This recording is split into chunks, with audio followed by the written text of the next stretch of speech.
Weather Service in Little Rock has issued a severe thunderstorm warning for southern Woodruff County in eastern Arkansas, northeastern Prairie County in central Arkansas, northern Monroe County in eastern Arkansas until 5:30 p.m. At 4:58 p.m., severe thunderstorms were located along a line extending from 7 miles southeast of Pryor to near Des Arcade to Hazen, moving east at 45 miles per hour.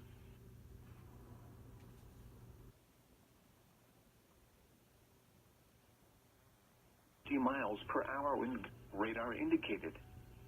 Impact sighting entries. Locations impacted include Brinkley, Des Arc, Hazen, DeVos Bluff, Fredonia, Hunter, Alfred, Allendale, Dobbs Landing, Peppers Landing, Hallsville, Cotton Plant, Fargo, Beckton, Howell, McClellan, Gregory, Dagmar Wildlife Management Area, Hillman, Dixie. This includes Interstate 40 between mile markers 192 and 218.